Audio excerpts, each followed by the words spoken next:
All right, it's the 11th day into the month of November, sorry, and this is where I want to welcome on board in a special way from wherever you're watching us from. It's Monday and the first edition of the KOKOLIRIKO live show for this week with me, Farish Majid, and we are going to be doing this with you as usual up to 9 o'clock, and 9 o'clock remains our final destination. Of course, I want to welcome you on board the KOKOLIRIKO family from wherever you are watching us from. For you who is watching us via StarTimes, we are on channel 477. Thank you so much.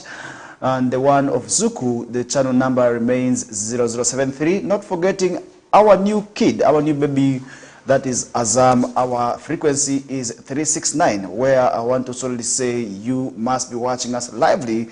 For those of you watching us online, on YouTube, we are there, on Western Television. Then Facebook, we are also in there, and TikTok, and not forgetting the rest of the media platforms. I want to say you are in there, most welcome, also already in there, and we are going to be doing this with you up to 9 o'clock. In Arua City, it's a great morning where we had some showers last night, and this morning I want to say it is still chilly and the weather is still cool. And this is where we are coming to you live from Plot 39A, Weatherhead Park Lane. And Nyafio is where you can find the head offices of Western Television. For you may be asking himself or herself that where is Western Television found?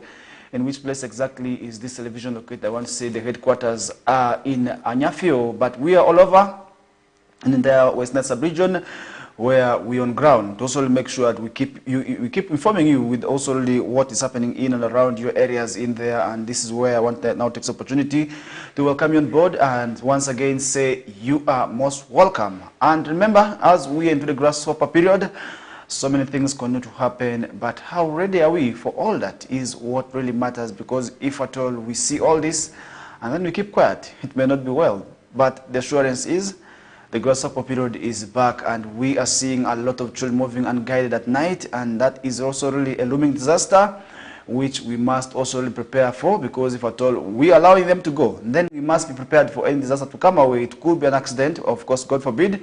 It may also really be the rape for the girl child, most especially who are the most vulnerable to these also really issues of moving at night. But we are seeing them also moving at night unguided, something which I want to say is very, very much bad. And many stakeholders are already warning of danger, most especially when it comes to teenage pregnancy and early marriage, most especially among these people who are moving for the grasshoppers. But it's really something which I want to say is awaiting, and we must therefore be prepared. Because if you look at the issues, most especially with the movement of children unguided at night, you will realize that most of these children move in the groups that also are not well guided, and in case of any small noise, any small challenge at night, they take their own way. They're going to leave their colleagues, and the colleagues are also going to find their way, and where they go next is also something that remains unknown. And if you move at night, you will still see sometimes, also mostly the girl child, you find they're moving with the boy child. It's really something which I want to say is very, very much bad, and we must be prepared as parents who are allowing our children. But somebody was able to ask me that could it be possible for the parents who are allowing these children to move to fail to buy grasshoppers at shillings 2,000 or 4,000 from those who are vending these grasshoppers in towns during daytime? This is what many people were asking me, and I said it is really something which I want to solely blame it most entirely on parents, because the children have homes where they come from. But it is also really a challenge that many of the times they also could be sneaking. As the parents enter their bedrooms, the children slowly find their way out, and that is where it becomes a challenge. And we must also really talk to our children during this time, as to mostly to the parents, now that we have the PLE candidates home, and they are really within our areas. What about those who have been completed senior 4? Already they are also really home with us. So it means we need to do something when it comes to making sure that they're protected. Let's keep them busy in other activities. If at all, we can also allow them to also really help us in different ways. It's better, because we do not want to see these children loiter and also really just move anyhow in the streets. It may also really land them in trouble in the hands of hyenas and bad people in the areas who may wish to take advantage of these people because of their vulnerability, most especially the girl child. Rape is in there, defilement is another, being beaten is another. I think assault is really something which also really will not spare them. So I think it's something which I really want to say, and I really want to implore all the parents to also make sure that they interest themselves in. Because if you look at what's happening at night, as a parent, you may not be knowing what your children are doing out at night. Take time and walk out and see how these children are moving, unguided in areas also where this light is intense. Sometimes they come back with red eyes. I think it's really something which is really very much bad. So I think as parents, if we interest ourselves in this, it may be very, very much well for us. And remember, as you're counting down, very soon the rest of the classes will be coming back home. And it is also really another great challenge where they're going to be with us for a long period of time, because right now the countdown must be on. I remember within this period, this is when we had also really a number of days counted. Now every time you keep on crossing, today 39, tomorrow 38, that day 37. So I think it's also really what's happening. Anytime from now, they will be also really back home, because if you look at December, it's not very far from now. It's really something which I want to say is not very, very much far from us. And over the weekend, we had the graduation ceremony that is from Moon University, where over 300 students graduated, and it's really quite interesting. I want to congratulate the rest. And of course, one of those graduates is our own, that is Sunday Tom, the doctor host, and I want to also wish him and the rest of the colleagues congratulations upon reaching this milestone. And it's not an easy thing, and I know all these years has not been easy, but finally they have taken the grades home and they have taken the marks, and it means their achievement must be acknowledged. And that is where I want to, in a special way, say congratulations to the rest of the team and the rest of also the students and the stakeholders. If I mean the stakeholders, I mean the lecturers who have been polishing these children, because university education is entirely something that's not easy, where you have to be polished, where you have to also learn by yourself, where you are self-driven. And I know these people must have sacrificed a lot to reach this milestone, and I want to say congratulations to the rest of the stakeholders upon making this a possibility in there, because many of times people do not also really want to go to school, but really we have the university. I think let's embrace going for higher institutions. That means let's do some tendencies of early pregnancy, let's do some tendencies of early marriages. And as parents, let's not look at only branching our children solely at the lower levels. Let's encourage them to move the whole system and reach the universities in there, and that would also really make sure we see what maybe our numbers increase, because we have seen many children also not joining higher institutions of learning, most especially the girl child. Why?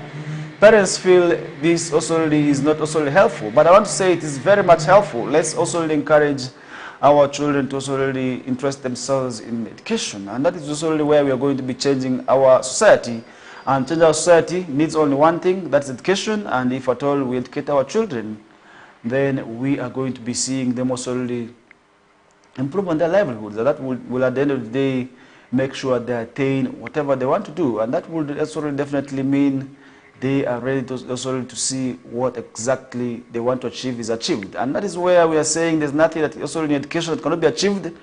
Even if there's not school fees, you can still do it. Slowly by slowly, we have seen parents paying school fees as low as, and today with also several of these initiatives, you can actually pay this money in installments, and nobody notices that you're paying in installments. So I think it's also something of mindset that we also really must be able to interest ourselves in, if at all we want to see more learners graduate from these universities. Because I don't want to talk about New University where the numbers are not also really still very much overwhelming, the numbers are still very much low.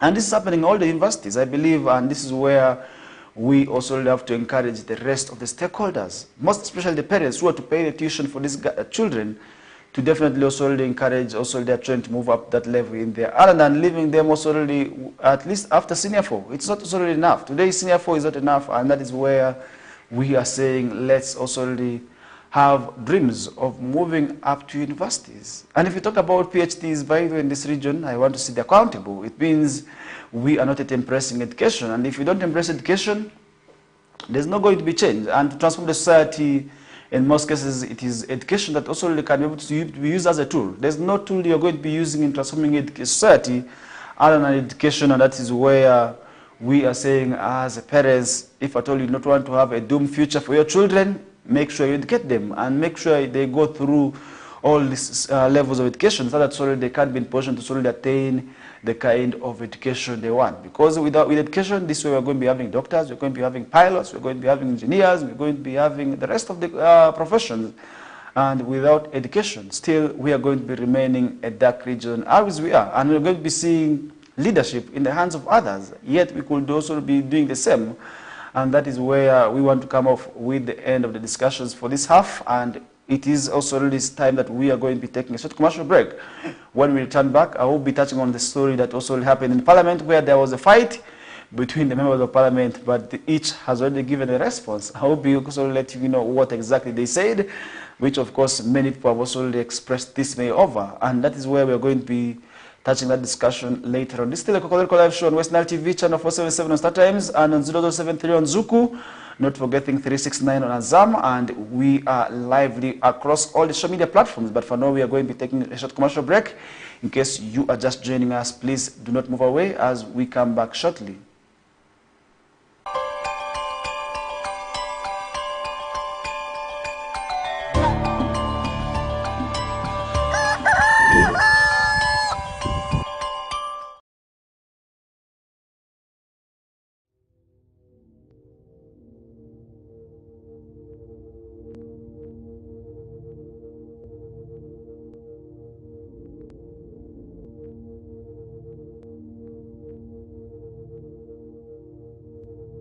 West Nile TV, lighting up the region.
In the dance of shadows and light lies the heart of Uganda's resilience amidst the challenges of the night, where innovation meets necessity and education refuses to be dimmed, where connection thrives in the absence of power.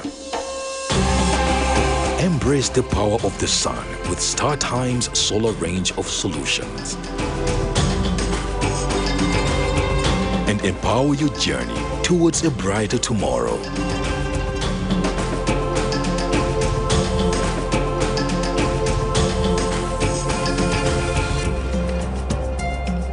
StarTime Solar.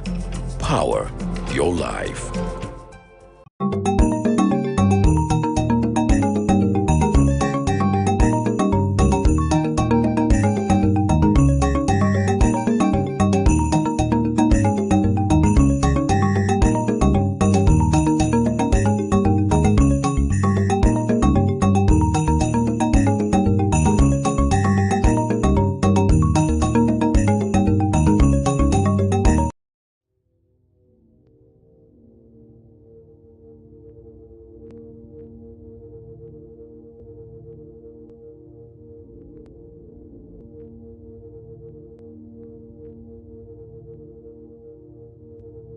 West Nile TV, lighting up the region.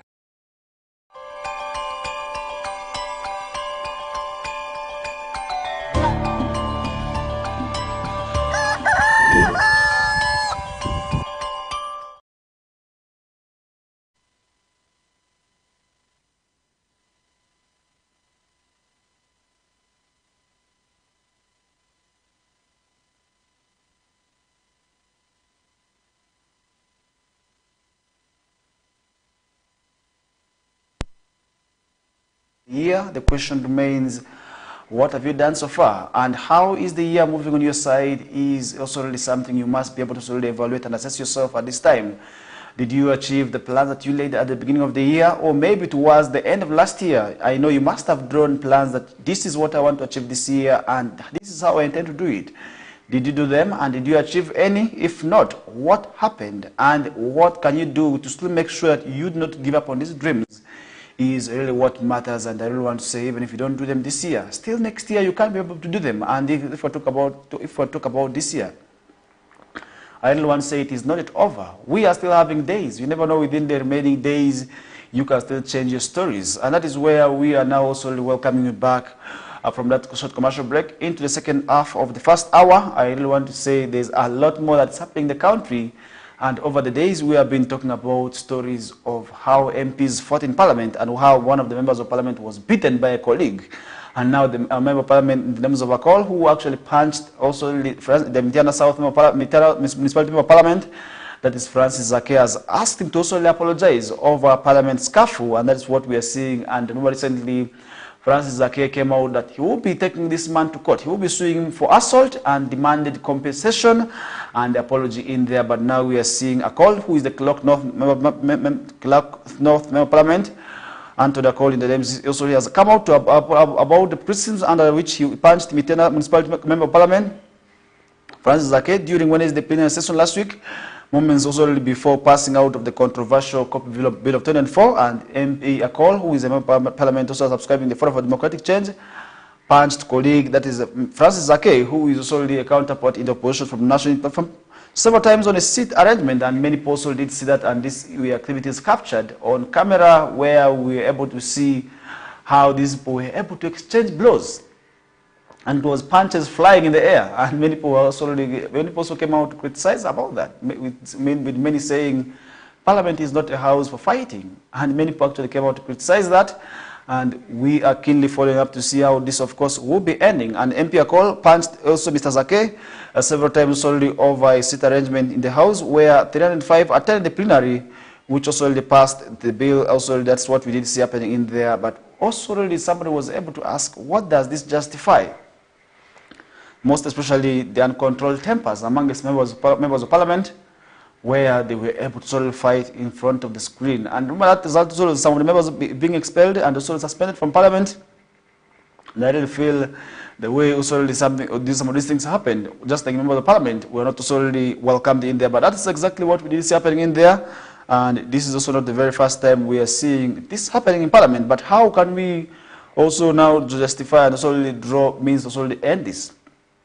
And Mr. Cole said perhaps his colleague's confrontation was a wrong transfer of aggression, since the atmosphere was really tense due to the ongoing deliberations on the coffee bill, and that is where he feels this could have also resulted also into that scuffle in there. But that's what exactly is happening in there now. That's also where we're now seeing the member also Anthony Cole also coming out also to say that he is already receiving death threats from some of the fans and also the supporters of NUP in there after that incident in there. But that's exactly what we did see happening in there. And how can we be able to end this?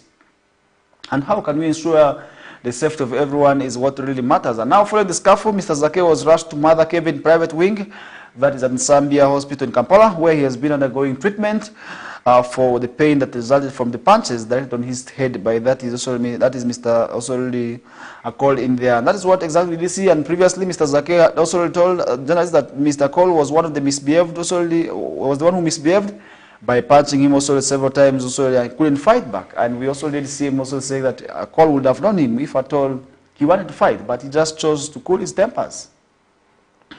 And that is exactly what we did see happening in there. And on Sunday, Mr. Zake was discharged, and this was also in November.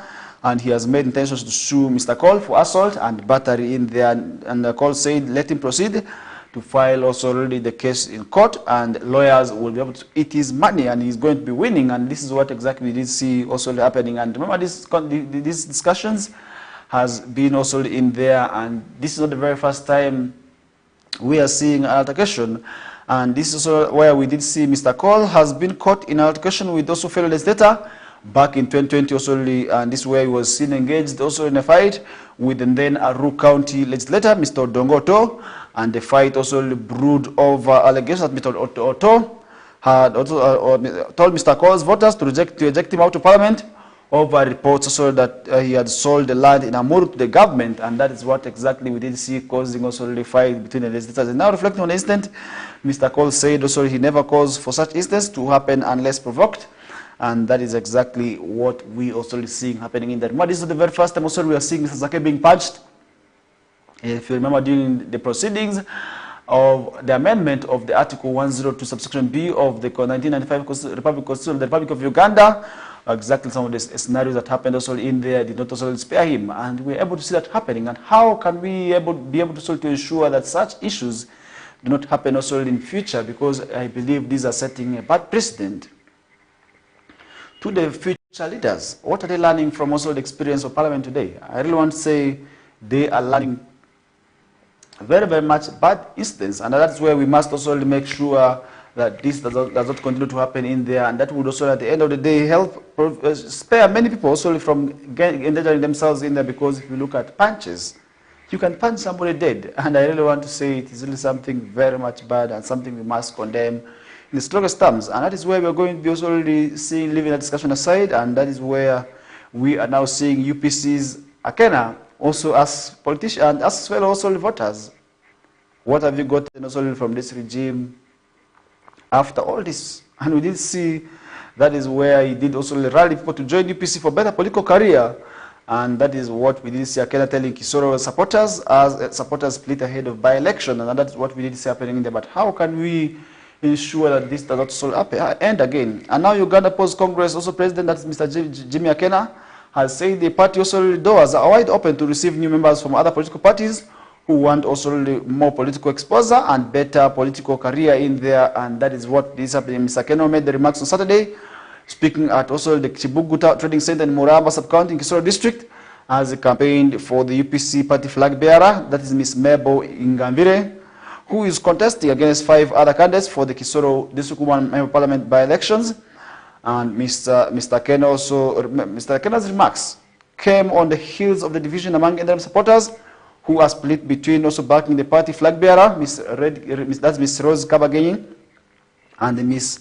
Akifeza Grace Ngabirano, who is contesting as an independent after losing in the NRM party primaries. And that is what exactly we did see happening in there. Last week, Kisoro District NRM party vice chairman, that is Mr. Ramadan Ndikuizeze, was appointed by the NRM secretariat to head the campaign team of Ms. Kabagenyi after the district NRM also party chairman, that is Mr. Dr. Philemon Mateke, opted to support also Ms. Akifeza, also claiming that the party primaries were marred with the irregularities, and that is what exactly we did see happening there. But how can we ensure that issues of irregularities not also come up during elections?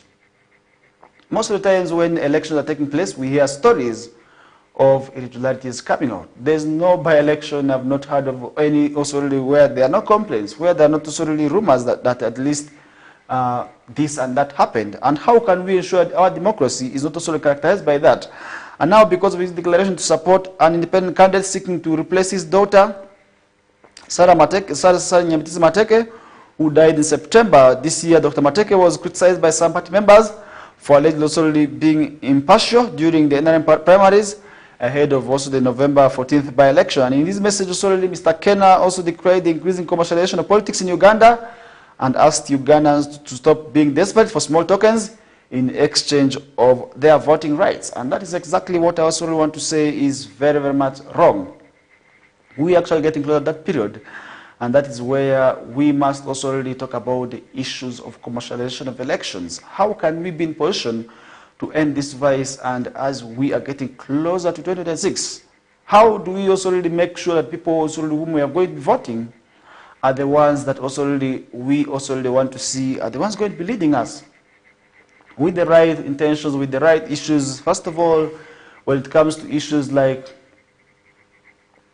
service delivery, because these people are entirely sent there for service delivery, not another business. We're sending them not there to fight, not also if they're to fight. They must fight using the microphone and catching the speaker's eyes, not also exchanging blows. And that's exactly what we must also condemn. And in the strong terms, we must say people must desist from this, because I believe a wrong precedent is being set. And once we don't talk about this vice, and then in the coming years, we may see danger where the future leaders only will still continue to exchange blows, and they will be able to say that this is not the very first time, because what is captured on camera, what is captured also in the media today will be there forever. There's no way people are going to be also forgetting this. And that is where I don't want to say people must also now desist from that practice. Mr. Ken also took the chance to announce the intention to contest for presidency in 2006, to cause what he described as a real change in Uganda's politics. And he reminded UPC supporters in Kisoro about the legacy of his father, that is Dr. Apollo Milton Obote, way back in the 1980s, where he said there was quality in health, education, and other services which were offered to all Ugandans, irrespective of their ethnic backgrounds, and something also which we did see him also talking about. Now, Mr. Gabriel asked the voters to support a promising to lobby for the tarmacking of tourism roads in the area, in addition to restoring farmers' cooperatives to enable also what we call farmers to access agricultural loans on affordable terms in there. Now, Mr. President, who is the NRM national chairperson, is expected to campaign for the NRM flag bearer come also this week in there, and that is exactly what we are going to be following up on. And yesterday it was actually exactly what happened. And how can we be able to solely see this also end very, very much peacefully? Because by elections, most of the time also we see chaos happening, we see violence, but we're not ready for this. And that is where we're saying this practice must also be avoided, and we must be prepared. If at all you lose, accept, because at the end of the day we say leadership comes from God. And if at all your opponent rigged, that is this time, that is the opportunity. Just give on and find out how best also you may also be able to challenge this, because if at all you feel dissatisfied, you can still challenge through the courts of law. You have the chances, you have the opinions to challenge the results also at the courts of law, and that is the beauty of also it happening in there. And that is where we are saying, if at all you are very much appreciative of what's happening, then challenging through the courts of law is the way to go. And that is where we will be in position to solely make sure you are, first of all, desist from practices of being in danger. And that is where we are going to be also already seeing that happening. And at the end of the day, it is going to be something peaceful. And that is where we're going to be putting a discussion aside. Remember, it being a Monday, and over the weekend, so many things continue to happen. And in the world of soccer, we are able to see some teams crying, others had it draws, others were excited, and all that result also will be coming through on also the Our Sports episode that will be coming later on. But for now, we are still continuing with the discussions, where I will be giving you what's happening across also the entire country, where so many things want to happen. And that is where we did see also the issues of journalists being asked not to give space to politics of identity.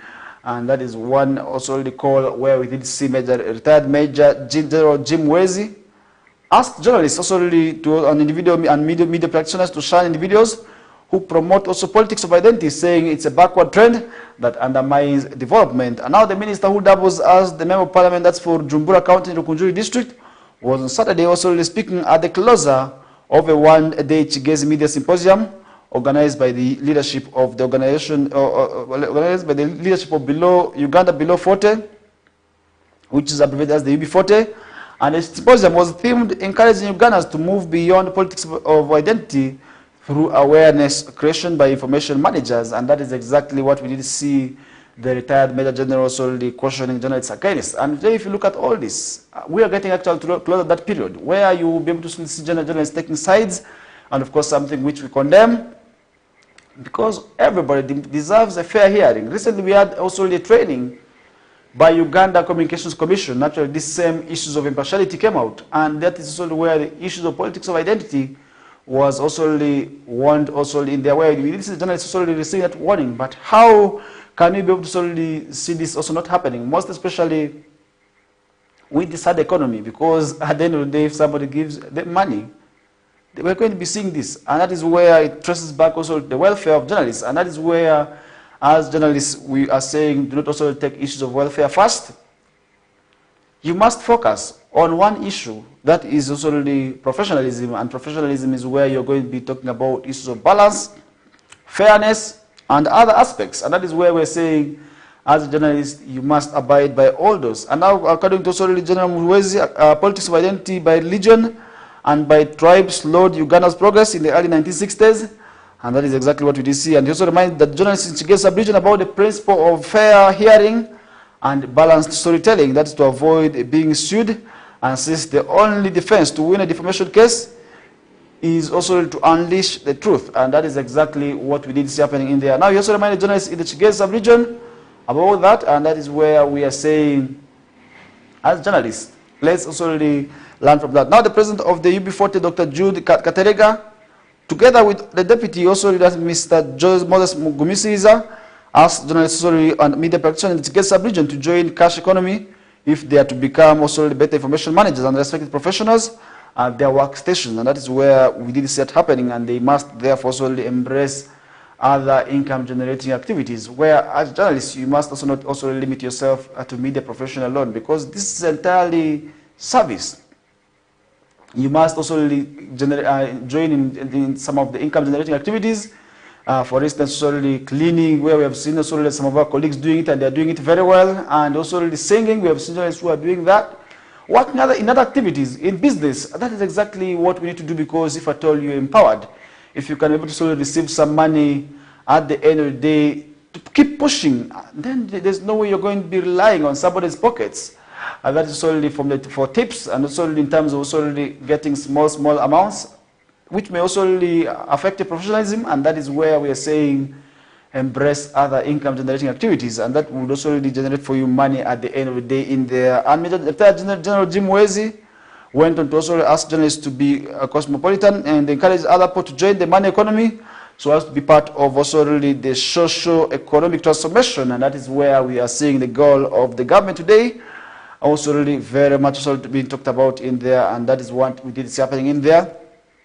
And I really want to show you that so many of these activities going to happen, and I will be letting you know of what exactly is happening in there, and that is where we also going to be pausing also with the discussions as we get also to move on with the discussion. Remember earlier on we were talking about a story where a call asked also the legislator in the names of Francis Zake also to apologize also for the scuffle that happened in Parliament, but now we are seeing also the same, where Zake is also demanding an apology from also a call and demanding compassion as well in there. Now, Mitiana Municipal Parliament, Francis Zake also has demanded an apology and compassion from his colleague that is serving the cloth of people, that is the name of MP of Parliament, Anthony Akol, after a violent attack in Parliament on Wednesday, November 6th, that was last week, and Mr. Zake's legal team, that is of Lukwago and Company Advocates, has now filed a notice of intention to sue for assault and battery, and detailing the incident during a heated debate on the National Coffee Amendment Bill of 2004, which also did succeed in there, but amidst chaos that we were able to see that happening in there in Parliament.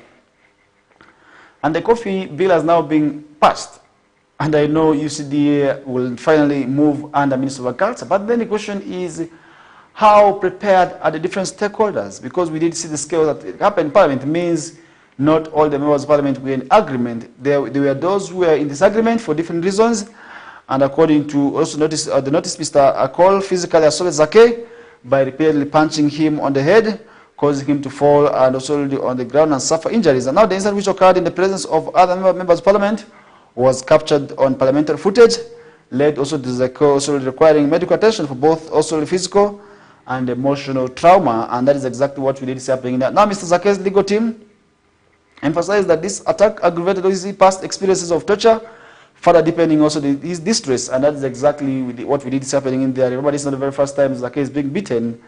Earlier on mentioned to you a scenario where he was punched also some time back. And now Mr. Zake, who had also who had to undergo extensive treatment from specialized hospitals outside the country, following battle in 2017 at the head of General Katuma Omala, was also on Wednesday admitted to the hospital after their call battery. And Mr. Zake's lawyers are demanding that Mr. Cole issue what we call an equivocal apology on the floor of Parliament to make a monetary payment and make a monetary payment to compensate for the term caused and cover 10% of the payment towards the legal fees. And that is exactly what we did happening. Now the notice does not also specify the amount of money Mr. Zake would also want his colleague to pay, and they have given Mr. Cole 7 days to comply with his demands or face legal action. And now Mr. Cole defends action early on Friday. Mr. Cole defended his action, claiming that Mr. Zake's confrontational behavior warranted a violent response. Now in a statement, Mr. Cole linked him to also an elephant, warning that he would also not tolerate being provoked. And that is exactly what we did happening in there. And he did suggest that Mr. Zake's actions, including throwing punches in the air during the altercation, may indicate a need for mental health assessment. And Mr. Cole was also who also has a history of physical confrontation in Parliament, previously also assaulted the then Aru County Parliament, or Dongo Oto in 2020. That also left Oto hospitalized. It means that this is a professional baby boxer. That is exactly what we are saying, not just saying. So many people also have been saying that. And exactly we are going to be seeing also this ending. And that's where we want to see how this, of course, will be ending. And we wouldn't also want to see this happening, because at the end of the day, we have seen people generalizing that this is a behavior of the Northerners. We have seen people talking about it. And this is not also really something which we do not encourage. And we do not condone also such practices. And that is where we did see critics have raised concerns over his temper, which seems to escalate with minor provocations.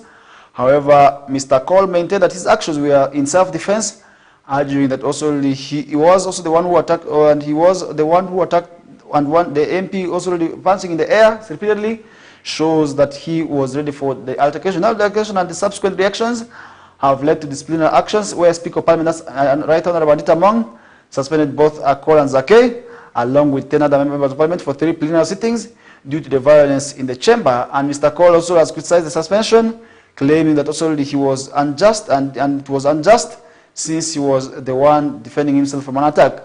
Now the situation has sparked debates on conduct of MPs and their behavior within the Parliament, with Zake now seeking legal redress, and the clash between the two legislators is said to remain a topic of public scrutiny. And that is where we have already seen where a number of the public judges have also expressed the opinions and their responses over this same matter in there. But how do we see this also not to happen again? And how can we be in position to also avoid such issues also from occurring in future is what really matters. And that is where we are saying let's also encourage our people also to avoid such behavior. And that is where we are going to be leaving the discussions aside. And moving on, remember, so many stories going to happen. And over the weekend, we were able to slowly see many people talking about the issue of the plan to also elect leader of opposition in Parliament, with many calling it dead on arrival. And now government, through the Office of the Attorney General, has moved, that is to pull the plug on a bill that stitched that together by a Democratic Party lawmaker, that among others proposes that the leader of opposition Parliament be elected by all opposition MPs in the House. And in his written submission, where that's the House Committee on Legal and Parliamentary Affairs, Mr. Jackson Kafuzi, the Deputy Attorney General, prefers that the vast bulk of the proposals fronted by Richard Lumu, the Mitiana South lawmaker in the Administration of Parliament, and Amendment Bill of 2004, contravenes also the Constitution. And that is where we're seeing many people now calling it dead on arrival. But the question remains, how ready are we for all this? And how do we also really want to see this ending is what really matters, because we don't want to see this end just like that. And that is where we are going to be saying, let's also really encourage our people to also really avoid from those practices. And first of all, the issue of also really bringing some of these laws, with many people opposing it. We have seen now members of Parliament in opposition opposing this, because under this current arrangement, it is the leading opposition group to appoint the leader of opposition in Parliament. But now a proposal is that let all the members of Parliament participate in the voting and appointment of the leader of opposition, who is going to be serving all their interests, not only a particular group. And today, the leading opposition group in Uganda Parliament, in this parliament, is actually National Unity Platform, after Fora for Democratic Change enjoyed it for over the years. And this time around, it is NUP. And where we did see also them removing their former leader of opposition in Parliament, that is also really something that brought in a debate. And today we are now seeing Honorable Joel Sanyui being the leader of opposition in Parliament. And I hope he is also really doing it very, very well in there. But now proposals are coming out to also really allow this position to be voted. And this actually came during the Gulu sittings. And we are waiting to see how, of course, this will be ending. And with that, we come to the end of the first hour. This is the KOKOLIRIKO live show, West Nile TV, channel 477. And for those of you watching us on Zuku, we are live on channel 0073.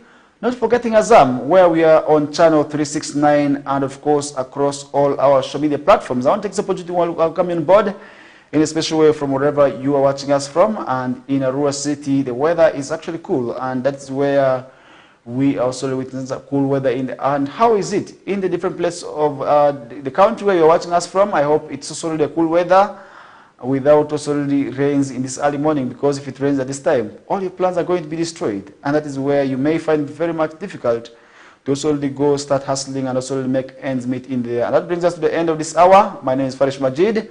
Stay tuned as we bounce back shortly.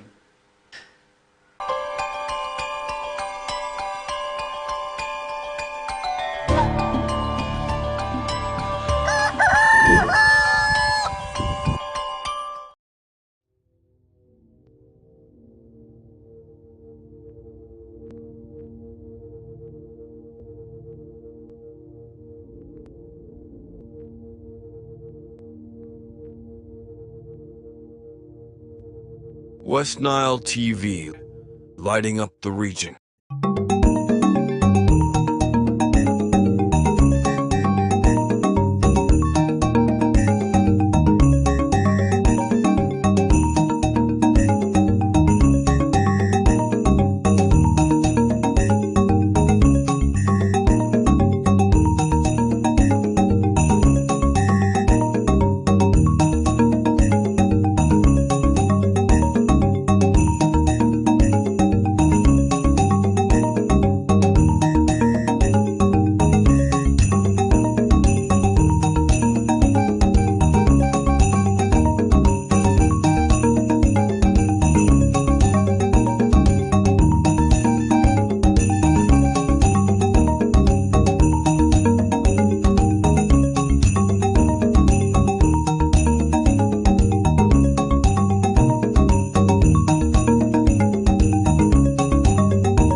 In the dance of shadows and light lies the heart of Uganda's resilience amidst the challenges of the night, where innovation meets necessity and education refuses to be dimmed, where connection thrives in the absence of power.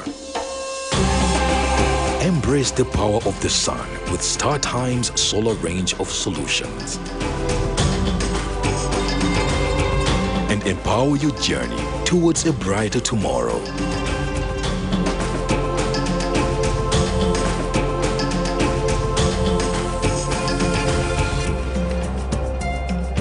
StarTime Solar. Power your life.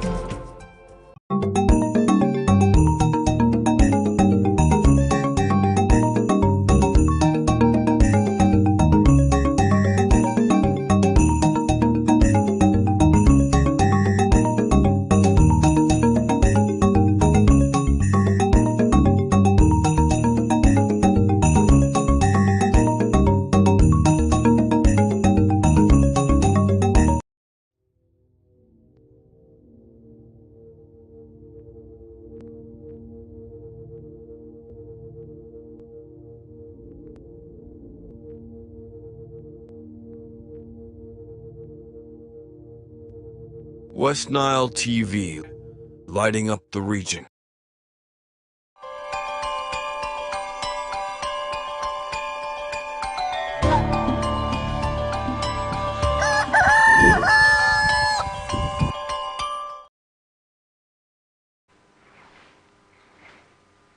All right, 4 minutes after 8 o'clock, you're most welcome for the second hour of the KOKOLIRIKO live show with me, Farish Majid, and this is where I want to take the honor to welcome you on board from wherever you are watching us from into the second hour of the show, where we're going to be talking a lot of issues already happening right from the region, nationally, and I will be touching something later on international stories, and that is where we are now also heading with the discussions, and that is where I want to also say so many issues going to happen, and today you realize that indeed there's really a lot more that we need to do when it comes to solely improving on our livelihood. And that is where we also when you talk about issues of economic transformation, many people also have been able to also express mixed reactions about that. And that is where President Museveni also has told the leaders in Bukele sub-region that also Uganda can only achieve the desired economic transformation through wealth creation. And these things must be clear in our heads.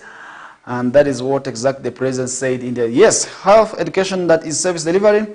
When you talk about roads and so on, that is development, but in order to achieve economic transformation, we need to create wealth. And this is conceptual. It's not lack of resources, also it's lack of concept. And that is what the President also did also say in there. Now, Mr. Museveni made the remarks on Saturday, November 9th, while addressing leaders from across Bukele sub-region at the Butaleja district headquarters.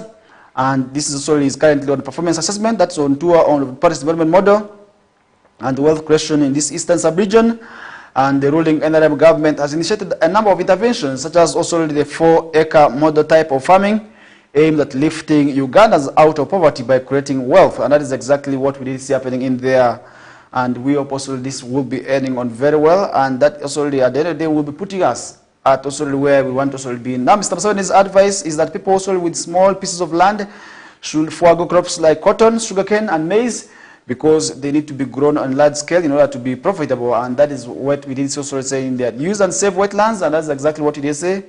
At the same meeting, the President also urged the people of Bukele sub-region to start utilizing the wetlands well by shifting from rice growing in the swamps to fish farming also at the edges of the wetlands. And that is exactly the advice the head of the state was able to give, mostly to the leaders of Bukele sub-region. And that is exactly what we did say. And citing an example of Limoto wetland, President Museveni explained that due to proper fishing practices in the particular wetland, farmers can make up to 60 million from also the fish ponds on 1 acre in there, and that is what exactly is happening. Now the President already emphasized the irrigation to increase productivity, and on the issue of policy development model in Myoga, he revealed that the programs are being done well in Bukedi, and that is exactly what we hope also should be tried and tested in other areas. And on our part, Vice President Jessica Lupo lauded the President Museveni for his practical approach towards securing the future of all Ugandans through wealth creation and other programs also in there. And she said that President Zono Tour has greatly also helped in awakening and mobilizing the population to meaningfully participate in what we call wealth and job creation initiatives. And that is exactly what we are seeing also already here on the New Vision. And we hope at the end of the day that this also will be moving on well. And President Museveni also already, Prime Minister Right Honorable Nabanja also spoke at the meeting, where she also is quoted to have said the NRM government was given mandate in 2021-2026, and so far 35% of all our commitments have been fulfilled, and 49% of our commitments to the people of Uganda are still ongoing. And I believe that by the year 2026, we shall have also achieved 84% of the fulfillment of our NRM manifesto, that is the people of Uganda in there. And what exactly does that mean? Richard Todong, the NRM Secretary General, was also full of praise of Museveni's government, and that is exactly what is happening in there. And we hope at the end of the day, this also will be moving on well in there. What about the people of the area? What are they saying? And exactly, we did see also the Kibale County, that's in Palisa District. Richard Oseku presented a joint memorandum of Bukele sub-region, and informed that the President that the people of Bukele acknowledge and appreciate the government interventions that are channeled towards fighting poverty and enabling Ugandans to create wealth creation. And that is exactly what we did see Oseku also talking about. Oseku went on to also in Keen also to reveal that some parishes in the sub-region are yet to also be gazetted, and their residents already have not benefited from parish development model. And ministers, MPs, NRM Central Executive Committee members, we are part of the group, and where we were able to sort of see the leaders led by the political and cultural leaders, some plus the clergy, from the Bukedi sub-region, also meeting with the head of state who is also currently on a tour to assess the impact of Paris Development Model and other programs in the sub-region, also in there. And exactly that's what we are seeing happening in Bukedi sub-region. And we hope the same exercise will, of course, extend in West Nile sub-region, where I want to see also the same assessment be done. Because if you look at the Paris Development Model, is it having any impact on the people of this area? Is exactly what we need to also find out. And that is also where we shall be doing that also when the head of the state only visits the region. And that's where we shall be having the declarations of the progress of these programs in there. And that is exactly what we are seeing happening. And that is where we're going to be leaving that discussion aside and moving on with the stories. And we are now seeing as the children are still continuing with the school, most especially for those in continuing classes. I know the pressure must be mounting on the parents who have not also cleared the school fees. Meanwhile, for the candidates, it's also already high pressure where they want to receive also already the learners home. And many of them also already wondering how they're going to be giving the learners also home for all this while. And this is where Ministry of Education has also come out to say that parents will be in trouble for not packing school lunch. And that is also for parents who have not also allowed their children to pay and also have not paid and allowed their children to also feed also from school under the school feeding policy, which many parents have not embraced. The Ministry of Education and Sports has also said it will soon start prosecuting parents who do not comply with or also provide their children with meals at school. If at all, as a parent, you do not also want to buy food for your children to go with, it's really quite easy. Make sure they feed at school and the school feeding policy, which I really feel is the way to go. And we did see Mr. John Crisosto Muyingo, the State Minister for Education, warned that such parents are violating the government's policy on free education. And that's where we did see Mr. Muyingo explain that educating a child involves several stakeholders, which I want to agree to. And the government has since done its part, that's providing free education, paying the teachers, and also salaries, and also paying also for national examinations. And that is exactly what we did see happening there. Now providing computer laboratories and stocking other equipment, which have also been provided by the schools. And that is where the entire responsibility now remains in the hands of parents to also make sure they do the needful. And what do I mean by needful? First of all, providing your children with scholastic material. It's not the business of government. Buying uniforms is not a business of government. Buying food. Because if a child is hungry, trust me, this child is not going to be concentrating. And that's where it becomes a challenge. And I really want to say, as parents, we have a big role to play in terms of educating these children. Because to educate a child, in most cases I say, it is one person's responsibility to pay school fees. But to raise this person in education is actually everyone's responsibility, where we all become responsible. We can also really all play a part in making sure these children concentrate in their activities of concentrating in books in there. That's where we're going to be also continuing that discussion. And we hope at the end of the day, this also will be ending on very well in there. And that's where we're going to also be putting that discussion aside. And we hope at the end of the day also that this moves on very well. And that's where recently we did see also really the Minister of Education asking parents to provide also the milk and the eggs to feed their children in school, and that is exactly what we did happening in there, and which also generated also some bit of debate, with many saying also really that also this can't be possible, and many of the parents also do not take milk, and that's where it becomes indeed a great challenge. But we are still following up on that discussion. We want to see how, of course, this will be ending, and we hope it will be ending very, very much well in there, and that is where we're going to leave that discussion aside. And as we are continuing, police probe fire inside the historic church, Catholic Church in Uganda. Is another story we are seeing where the Kampala Metropolitan Police spokesperson, Mr. Patrick Onyango, has revealed that police are investigating a case of attempted arson or in the fire that also burnt part of Chigungu Mapera Catholic Sub-Parish on Thursday night. And that is exactly what we see happening in there. And who are the ones causing this fire? We want them to be brought before book. And we want also them to answer for this charge also that also they have committed in there. Now, Mr. Onyango, no suspects has also so far been arrested, and also he urged any person aggrieved by the church to seek lawful resolutions, and that's where we also did this happening. Even if you are in a disagreement, there is no need for you to burn the house of God, even if you do not agree.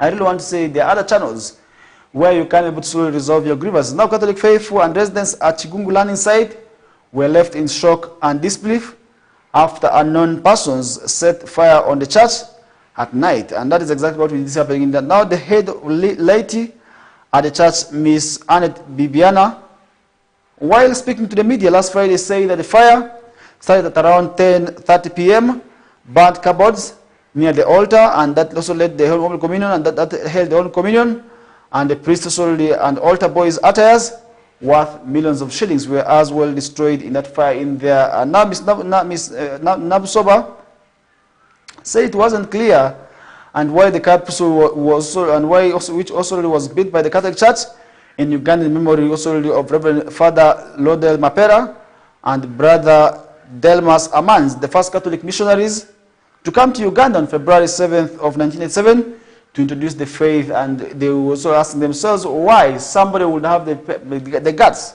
and the interest of destroying this church that was built in honor of these also the missionaries who brought the religion to the country. And now the catechist, Mr. David Katongole, said he was also alerted about the fire by one known as Emma, who knocked at his door as he was preparing to have his supper, and that is exactly what we did happening in there. Mr. Katongole added that I went back inside and also got hold of the church keys.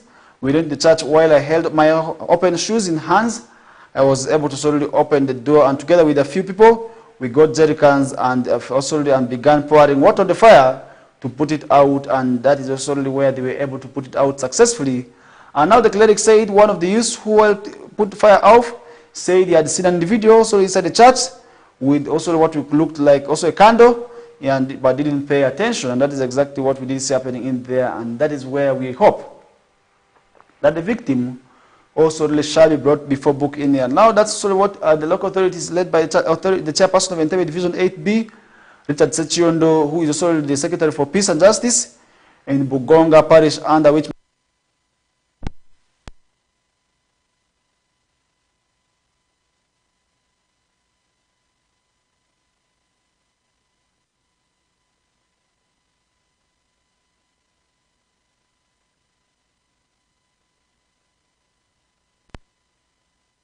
the electricity socket is on the opposite side of the church, and also that's also where it becomes difficult to also understand what exactly could have caused the fire in there. And that is exactly where also we are going to leave the discussion aside, and we hope also that such issues do not happen in future again. And that's where we are saying if people have disagreements, even if parties are disagreeing, because if persons are disagreeing, because at the moment, after all, we are not all going to be agreeing. At one point, we are going to be disagreeing, but how do you disagree is what really matters. And on what grounds do you also disagree? It is already another issue, so we must also really check on ourselves, because even if we are disagreeing, there's room for us to sit on the round table. I really want to say at one point, there's need for us to sit on the round table and talk about some of these issues. And that's where we're going to leave the discussion aside, still related to what's happening in fire. Another student has been injured as fire burnt also the second dormitory at Nyakabanga Secondary School in 5 days. This is another story we're seeing on the monitor, where police in Bushenyi district in the western part of this country are investigating a second dormitory fire that broke out at Nyakabanga Secondary School in Chambugimbi sub-county 5 days after the first incident happened. And the 5:30 a.m. Sunday incident also broke out while some of the students were attending morning preps. One of the students also who was injured while trying also to save his property, and that is exactly what we did see happening in there. Now it's alleged that also the fire also on the boys' dormitory accommodating over 1,000 boys was set also by unknown arsonists, and that is exactly what we did see happening in there. But what is causing the issue of fire? Because we have seen over the years people dying as a result of fires, but we still continue to see stories of fires. Amidst also the 7 interventions that the government put out in place for these schools to also adhere to. First of all, the issues of having fire extinguishers across all the dormitories is what I believe many of the schools are not adhering to. And then secondly, having what we call emergency doors. Are the schools are abiding by this? Is also something we must also question ourselves against. And some students who spoke to also the reporters say they saw someone also in raincoat, and the couple living also in the school compound with a small jerrycan after the fire broke out in there, and that is exactly what we did see happen in there. And on November 4th of this year, another fire also left a boys' dormitory and scholastic materials in also in ashes, and that is exactly what we did see happening in there. And that means this is not the very first time we are seeing dormitories being destroyed. But who are the ones causing all that? And what are the reasons also for the people also behind also these fires to continue with also those issues? is what exactly we also need to find out as we are getting also to move on with discussions. Because if you look at the issues of fires, then you realize many of the times already they leave people in shock, because the parents get to lose a lot of money in terms of buying these scholastic materials for the children. Students lose notes, they lose a lot of other goodies, and that's where it becomes a challenge. And that's one also the initiative which I feel people must also really be able to sort of interest themselves in, and that's sort of where they must now end these issues of fires. And to the parents and to the students, we must also make sure there's vigilance. If at all we see people also really walking with jerrycans, let's be suspicious. If at all we do not know these faces, let's be suspicious to find out their motives. Let's find out also what they are exactly carrying. And with that, at the end of the day, we are going to be saving our property. We are going to be saving our lives, because imagine a scenario also of fire leaving also really people dead. It's certainly something which I want to say is going to be very, very much difficult. And that is where at the end of the day, we hope that this does not also continue to happen, and we are going to be also moving with that also already at the end of the day. Now, 2 Germans involved in road crashes already in Rubirizi. This is another story we are seeing, where the police in Rubirizi are investigating circumstances under which 2 Germans were involved in a road crash, and the crash happened on November 8th at 14:30 a.m. in Nyamuhuru in Queen Elizabeth National Park, along the Kasese Shaka Road in Rubirizi district, and that's exactly what is happening. Now, the 2 foreign passengers were in the Stephen Becher Florian Ventures, who we are also in the names of Stephen Becher Florian Franz, a 38-year-old, and Muller Matthias Wolfganger, a 41-year-old, both nationals of German.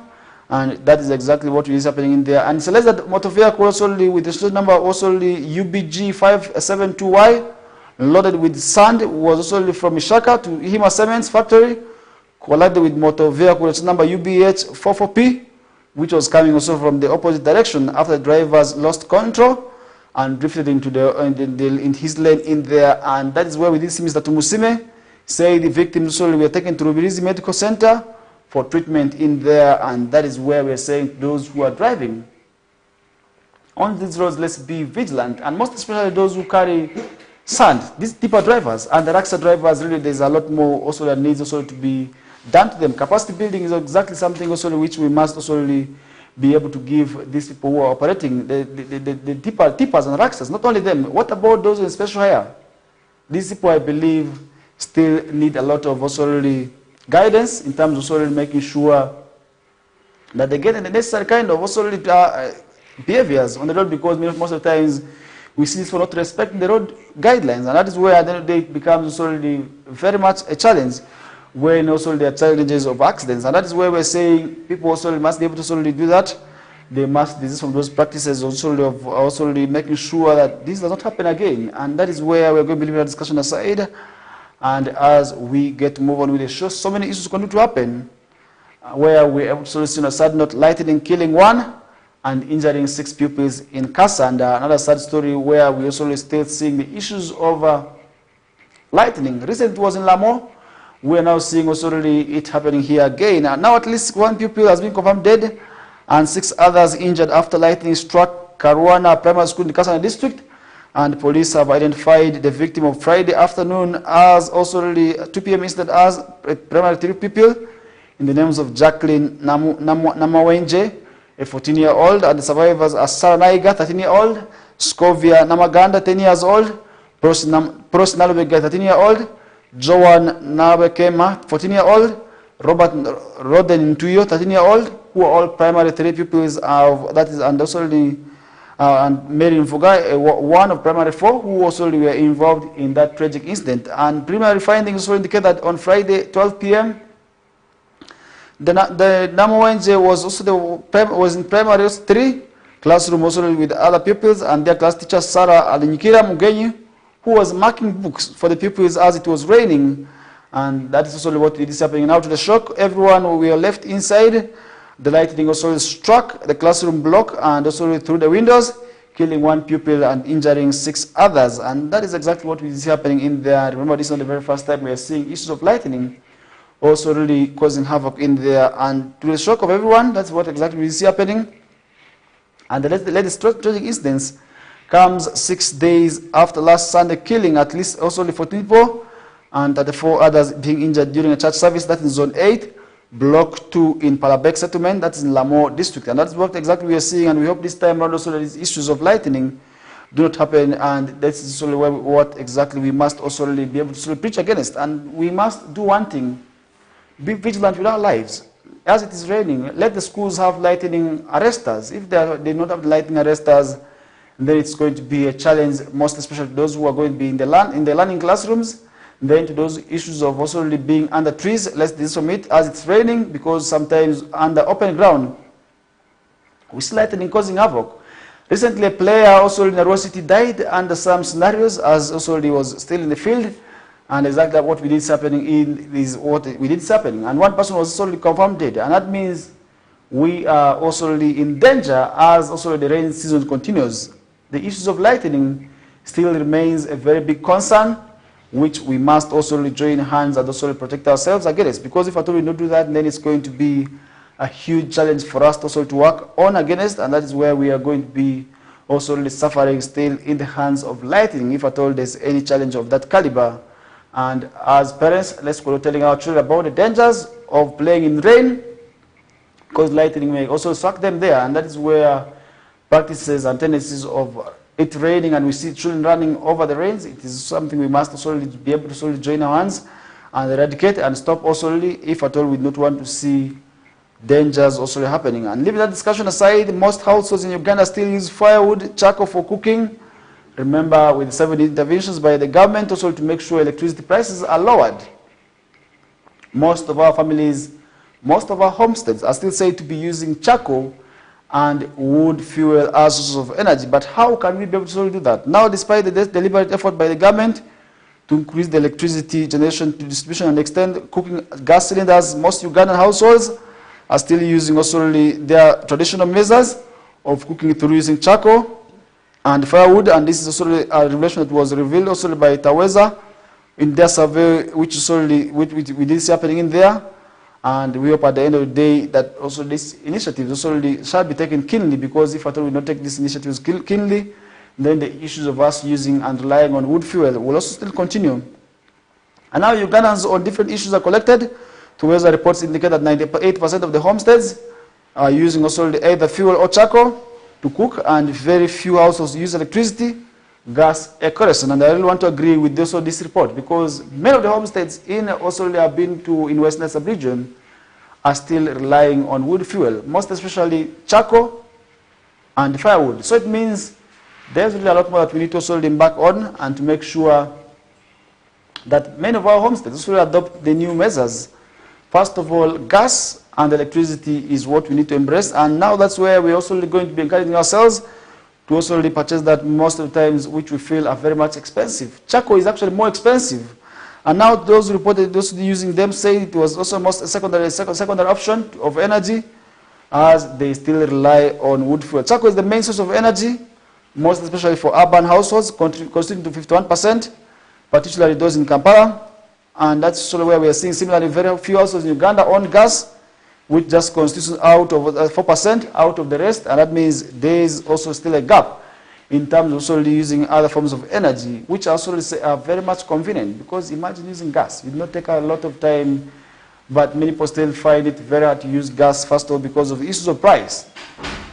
Marihida, the senior program officer for Tuweza in charge of Sauti za Wananchi, said efforts to reduce the tree cutting will be in vain if there are no also alternative cheaper sources of energy, which of course many people also are relying on. However, the bigger question then will also be that will the people of Uganda still afford and sustain also the gadgets solely that use electricity and gas, which are also said to be very much expensive for the average Ugandans to afford, according to Nanyanzi in there. And that is where we need now to ask ourselves, can we be able to solely embrace these other sources of energy?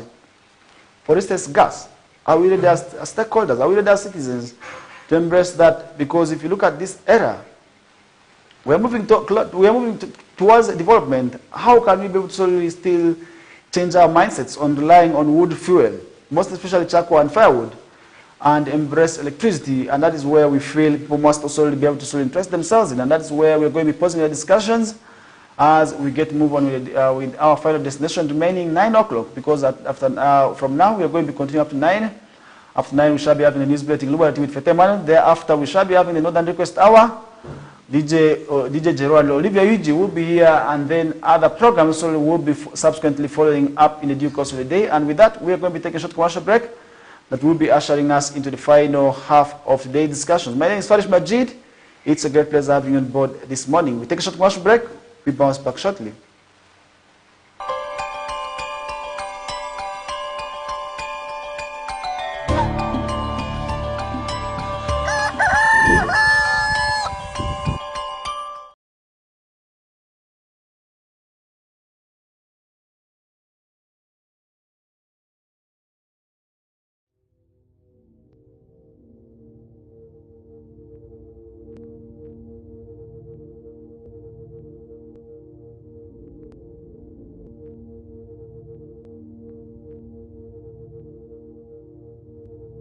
West Nile TV, lighting up the region.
In the dance of shadows and light lies the heart of Uganda's resilience amidst the challenges of the night, where innovation meets necessity and education refuses to be dimmed, where connection thrives in the absence of power.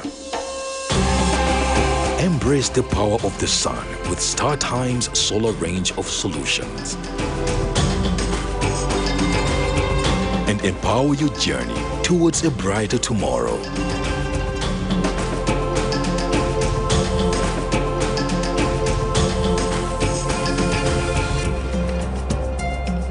StarTime Solar. Power your life.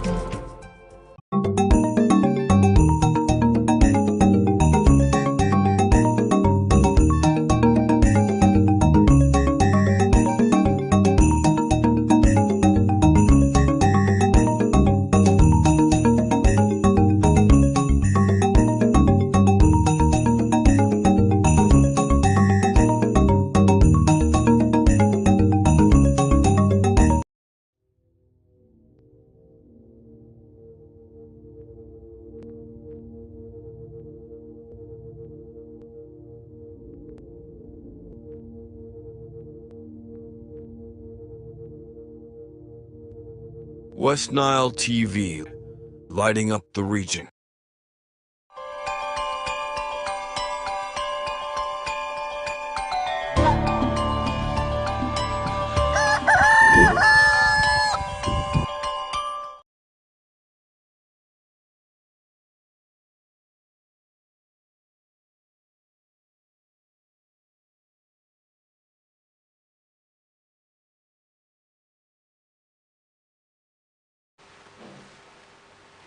All right, welcome back into the final half of the discussions. In case you're just joining us right now for the Monday edition of the KOKOLIRIKO live show, you're most welcome.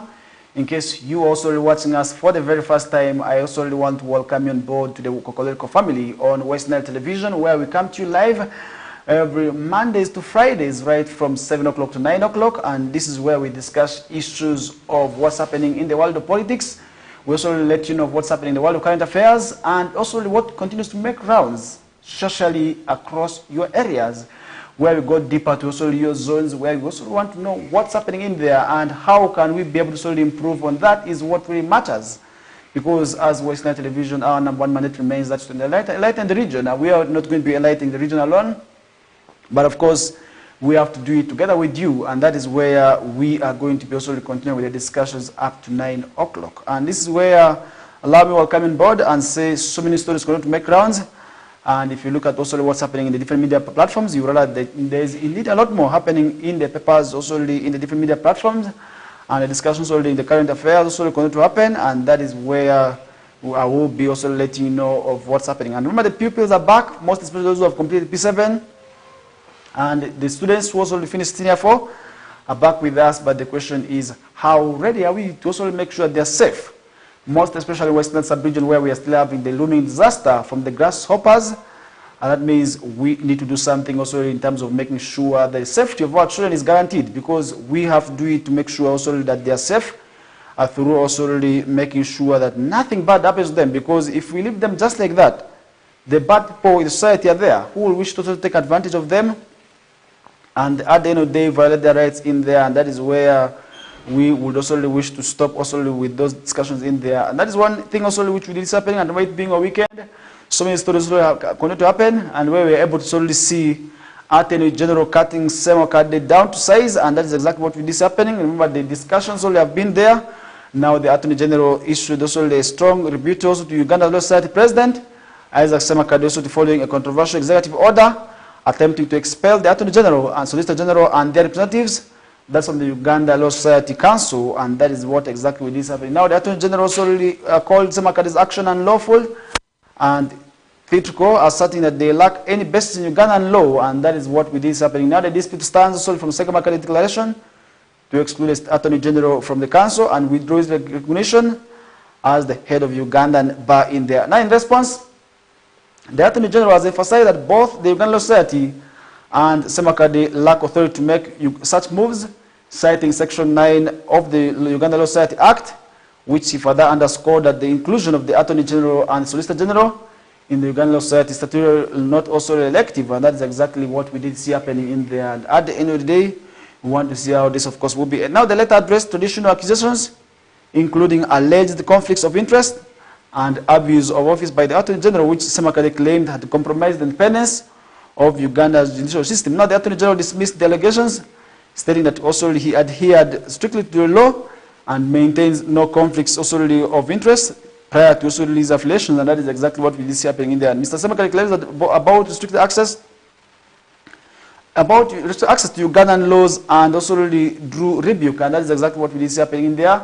But the Attorney General clarified that digital access fees also were intended to support the Ugandan law reform Commission also maintenance also that's the digital resources, noting that Ugandan laws have never been free in hard copy, digital access, in a new service, also nominal fees in there. Now the Attorney General concluded by indicating also that he will seek legal recourse against also what he termed as sponsored personal attacks from the Uganda Law Society presidents, calling SEMACAD's comments high-sounding nothings, and expressed concern over dangerous obsession with his office in there. Now, as the public also digests the standoffs, reactions continue to pour in online, with many awaiting the next move in what is unfolding, also legal, political, and also legal and political drama in there. And that's exactly what is happening in there.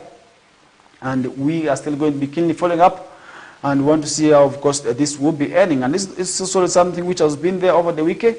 And many people have also been talking about this as well. And we shall be also letting you know when the right time comes, if there's any development also in relation to what we are discussing in here. And also issues going to happen also in there.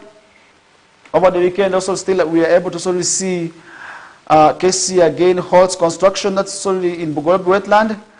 And today we talk about issues of restoration of wetlands. Many people also going to make also discussions about these issues, with many saying also that Ugandan laws have also been challenged, and that's why we have seen many people also resorting into usage of these wetlands for different activities. First of all, for instance, farming, where people have been able to plant rice in these wetlands, and then other issues, others have also been using it for laying bricks, and these are all against the usage of these wetlands. But today, we are seeing also the government coming up to also make sure these wetlands are protected and as well as restored. And today, several initiatives have been put in place to make this a reality, but of course, many also challenges are being encountered, as also this issue is now in Kampala.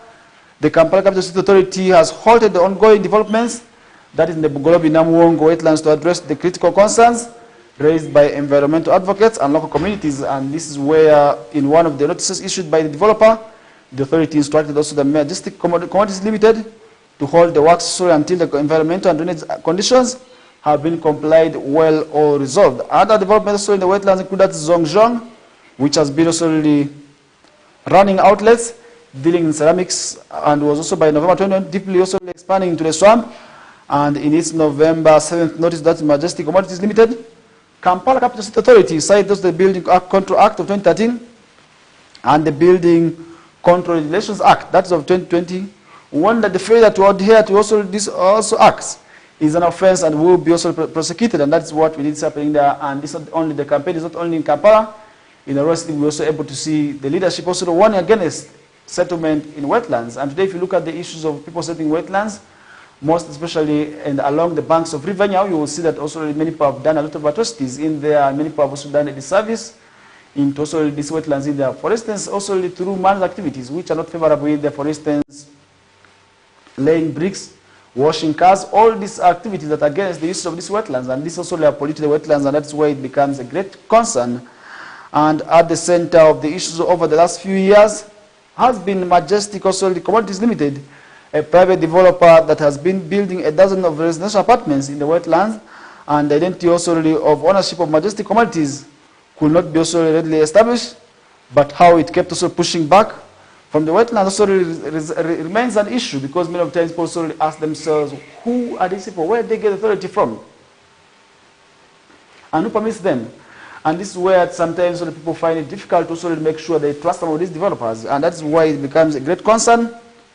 But on a sad note, on the other scene now, operation has been halted, and that is where we're now seeing an order from Kampala Capital City Authority to also halt the operation and development also of the initiatives happening also in the wetlands. Now in 2009, Major General Kahindo Tafire, the Minister of Internal Affairs, famously clashed with the Kampala the Central Division Chairman, that is Godfrey Nyakana, over plots in Bugolobi wetlands, and in a classical rebuttal, General Tafire distanced himself from any activities in the swamp, saying he was neither a frog nor a crocodile to live in a wetlands. And in 2017, a cabinet committee led by Office of the Prime Minister determined the parts of the swamp that were vanquished, which had also been lost to ecological character, and that is where we are finding it very, very much also a challenge. And today, we connect to those settling wetlands. The dangers are quite clear. The issues of flooding, because of these wetlands, sort of play a role in hosting the waters, and that's where it also becomes sort of a great concern once they're destroyed. And now the committee which recommend allowing developers to promote alternative land use also already in the parts of that were also declared vanquished, said land titles had been also issued on parts of the swamp before the 1995 constitution was promulgated. And now the government first also titled the wetland also the Bugolobi section of April 1st of 1997 allocated also the ownership of.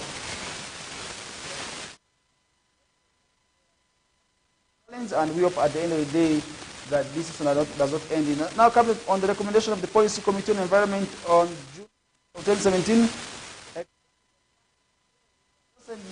UBC land from any title to cancellation based on the fact that these were titled lands before wetlands were protected by the Constitution. NEMA issued a certificate also to Majestic Commodities for the development also of warehouse on May 1st, 2011, and the certificate number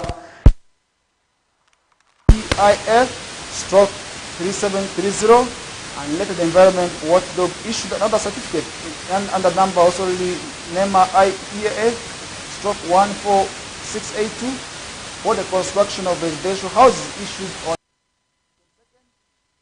2022. Now the return of the developing also with familiar developers that it will not also go away. In its person, just like a seasonal flare, with the reminder of developers to fulfill this and that, to go also again in addressing the issue. And there is another also end in sight, probably also not before. And we hope at the end of the day that this issue will be addressed very well. And that's where we hope that the laws, the implementation of the laws, also make it meaningful, wondering why also the laws are being implemented the way they are being implemented, and that's where it becomes a great concern. And that is where we are going to basically continue with the discussions, and the issue of wetlands must therefore be addressed, and we hope at the end of the day that this also will be moving on well. Because if you look at the issue of setting on wetlands, many of the times people feel the laws are being implemented sparingly. It means people are also not appreciating, and also think that sometimes so the laws are being appreciated, maybe also being implemented in a way that also does not favor all. And how can we be able to push out these issues out of people's minds?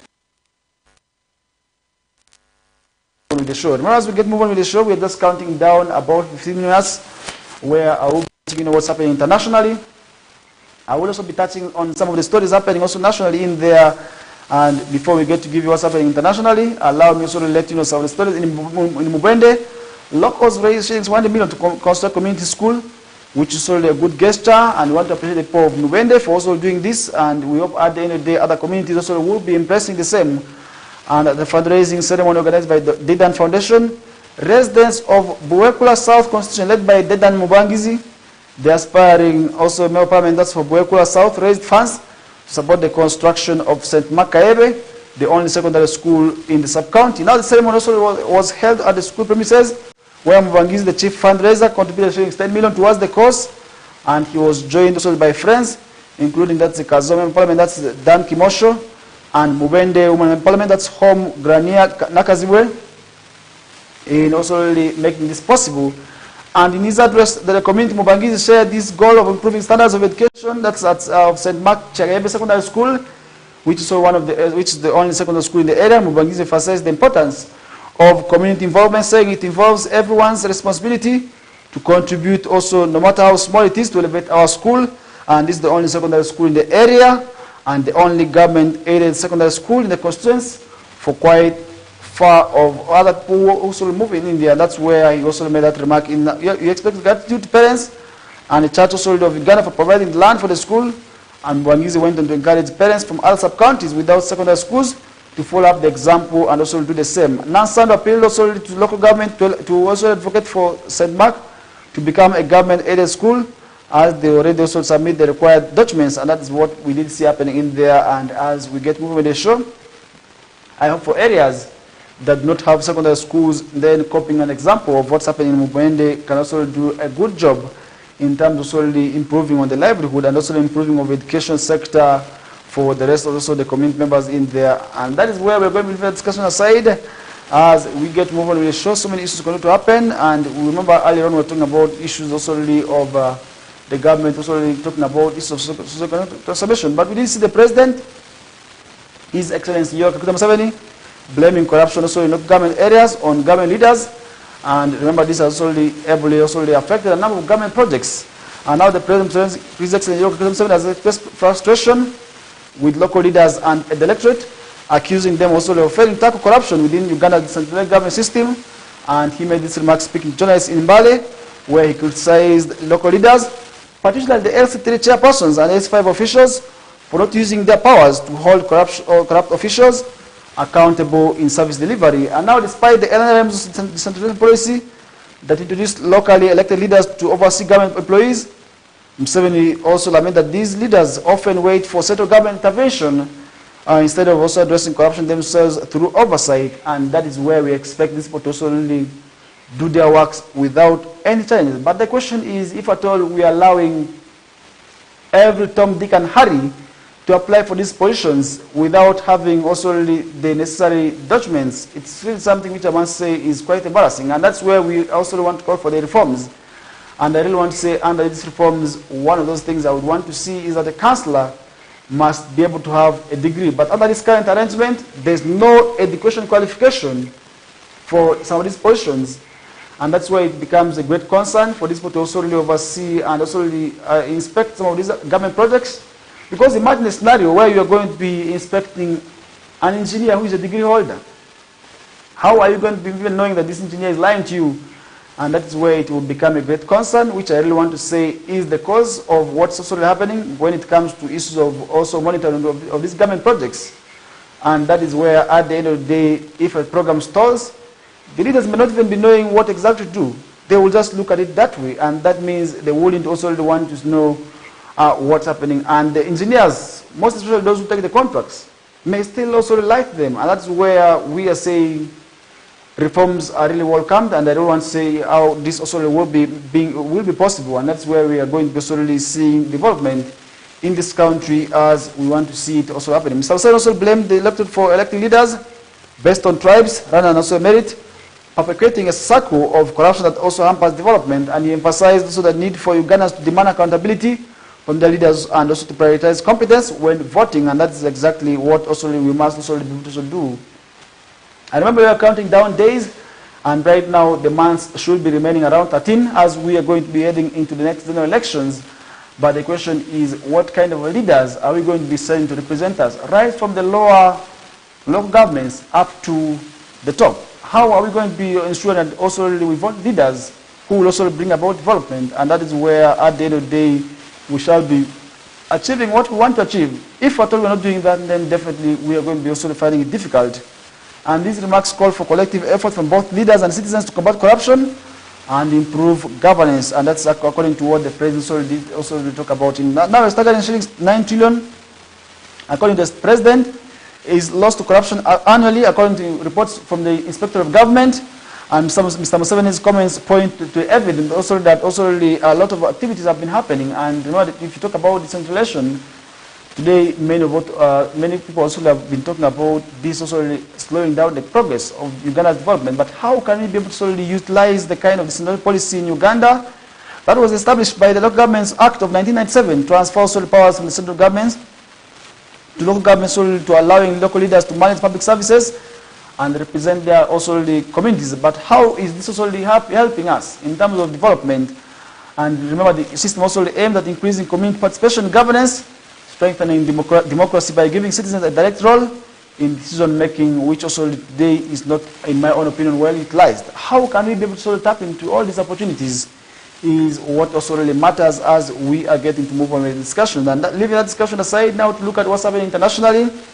Haiti's Prime Minister ousted after 6 months, and is another story we are seeing, where the Haitian Prime Minister Gary Conil has been fired by the country's ruling council less than 6 months after taking over office, and an executive order signed by 8 of the council's 9 members named businessman and former Haiti Senate candidate, that is Alex Didier Fils Aim, as also Colin's also replacement. And Colin, a former United Nations official, was brought also really into power after also really losing his first presidential elections in 2016, and he described also his ousting as illegal, saying in a letter also seen by Reuters news agency that it was raised serious concerns about Haiti's future. And Haiti currently has neither a president nor parliament. According to the constitution, only the letter can also sack a sitting prime minister. And Conil was shown on June 3rd of this year, but now he's gone. And this is in Haiti. And that is where it is already a great concern, and something which we must also really talk about. If at all somebody can be ousted just 6 months after office, it's really something which I want to say is very much bad, because within 6 months I believe there's nothing more that you can do. And I believe there's really a lot more that you need to do, and now the person has been ousted. Leaving that aside, in India, India's 6th luxury airline Vistara flies into the sunset. Is another story we're seeing where, and this is from the BBC, where Indian full service carrier Vistara will operate its first flight on Monday after 9 years in existence. And a joint venture between Singapore Airlines and Tata Sons, Vistara will merge with Tata-owned Air India to form a single entity with an expanded network and broader fleet. And this means that all Vistara operations will be transferred also and to be managed by Air India, including what we call the help desk kiosks and ticketing offices, and the process of managing passengers with existing Vistara bookings and loyalty program also to Air India has been underway over the past months, and that is what we are seeing happening in India. And we hope at the end of the day also that this also will be promoting business for the Indian community and for the world at large, to also bring on about development, and that is what exactly we are keenly following up on, and want to see how that will also be ending, which will also of course bring about development.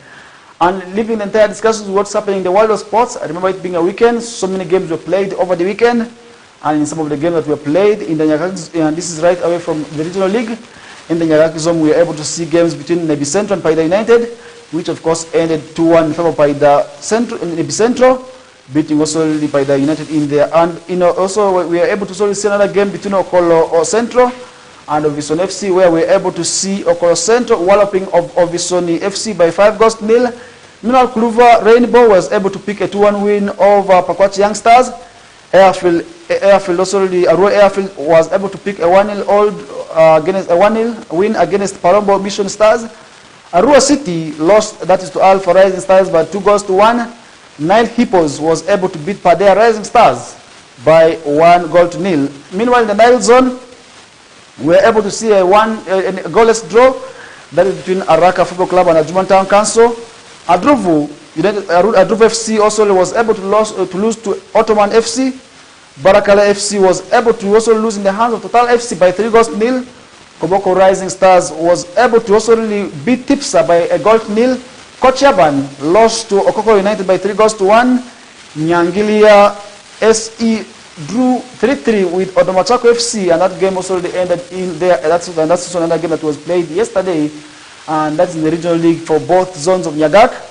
And that's the other zone in there, and that's where we also did see the regional games sort of getting interesting. Meanwhile, in the big league, we are able to slowly see games also going on, and Onduparaga Football Club was able to slowly hold Busoga United to a goalless draw in Ginger in there, and that's another game that we did see happening yesterday. And that means we are going to be also seeing many games already returning. And on the 14th of this month, we shall be seeing Calvary returning action against Boma. Paida Black Angels will be up against Busoga United. Buhimba will be returning in action on the 17th against Gaddafi, and these are some of the games that which we did see also, which are also going to be coming up in the big league. Meanwhile, also some of the games also we did see happening in yesterday. Calvary was able to beat also Arua Hill by 2-0. That's at the home of Arua Hill. Black's Power was able to beat Chigezi Homeboys by 1-0. Boma had a 1-1 draw with Chinda Boys. Busoga United had a 0-0 draw with Busoga United. And Tunga Stars, they also had another draw, that's also with Buhimba. Kataka did go on to beat Karo Karunji by 1-0. And these are some of the games that we did see happening in the big league. And if you look at the table standings for the big league right now, somebody may be interested in wanting to know what's happening in there. And I really want to assure you that also the big league is getting interesting, and where we also still seeing also really the game's getting interesting, and we shall be seeing also these teams seeking also for qualification. Now Black Star sits on top of the log with 13 points. Boma comes in second place with 13 points still. Calvary is comfortably sitting in the third place also already after their crucial win against Royal with 10 points. Meanwhile, Onduparaga Football Club is in the fourth place also already with 9 points. Meanwhile, for the red zone, we are seeing Tunga Seza with 5 points, Busoga United with 4, Arua Hill with 4, and Maida with also only 2 points in there. And that brings us to the end of the KOKOLIRIKO live show for this edition. Have a good day, and we shall be bouncing back tomorrow. I'm out.